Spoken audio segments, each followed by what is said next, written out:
Gugur di Pilbub Pesawaran, MK sebut Aries Sandi tak penuhi ijazah SMA. Mahkamah Konstitusi atau MK mendiskualifikasi calon Bupati Pesawaran nomor urut 1, Aries Sandi Dharma Putra, dari kepesertaan Pilbub Pesawaran 2024. Keputusan ini diambil karena Aries dinilai tidak memenuhi syarat ijazah SMA atau SLTA atau sederajat sebagaimana dipersyaratkan dalam aturan pencalonan kepala daerah.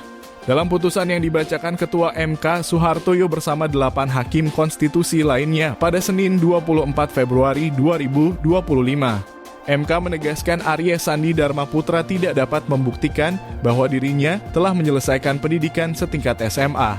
Mahkamah pun memerintahkan KPU Kabupaten Pesawaran untuk menggelar pemungutan suara ulang atau PSU tanpa mengikut sertakan Aries Sandi. Menyatakan diskualifikasi calon bupati dari pasangan calon nomor urut 1 HI. Aries Sandi Dharma Putra dari kepesertaan dalam pemilihan Bupati dan Wakil Bupati Pesawaran tahun 2024. Ujar Suhartoyo dalam sidang pengucapan putusan perselisihan hasil pemilihan umum atau PHPU Kepala Daerah tahun 2024. Hakim Konstitusi Ridwan Mansyur dalam pertimbangan hukumnya menyebutkan bahwa Aries Sandi Dharma Putra hanya menempuh pendidikan hingga kelas 2 SMA di SMA Arjuna. Mahkamah menilai tidak ada bukti sahih yang menunjukkan bahwa Aries melanjutkan pendidikan kelas 3 di sekolah lain. Pengakuan pihak terkait bahwa Aries Sandi Dharma Putra melanjutkan pendidikan kelas 3 ke SMA di Jakarta.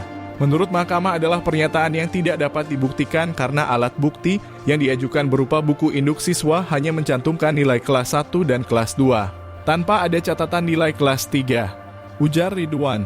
Selain itu, MK juga menemukan kejanggalan dalam alat bukti berupa salinan buku induk siswa yang diajukan oleh pihak Aries Sandi.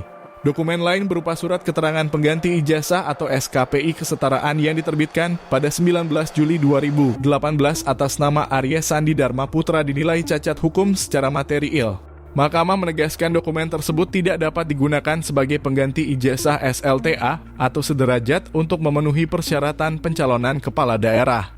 Dengan diskualifikasinya Aries Sandi Dharma Putra, MK memerintahkan KPU Kabupaten Pesawaran untuk melaksanakan PSU Pilbub 2024 dengan tetap menggunakan daftar pemilih tetap atau DPT yang telah digunakan dalam pemungutan suara sebelumnya pada 27 November 2024. PSU nantinya hanya akan diikuti oleh pasangan calon Hajananda Indira B. dan Antonius Muhammad Ali serta pasangan calon baru yang diajukan oleh partai politik atau gabungan partai politik yang sebelumnya mengusung Aries Sandi. Menurut Mahkamah, ketiadaan bukti-bukti pendukung kepesertaan Aries Sandi Dharma Putra dalam kegiatan pendidikan SLTA sederajat dan ketiadaan bukti kepemilikan ijazah pendidikan tersebut telah memunculkan keraguan akan informasi klaim bahwa yang bersangkutan telah menyelesaikan pendidikan SLTA sederajat, kata Ridwan.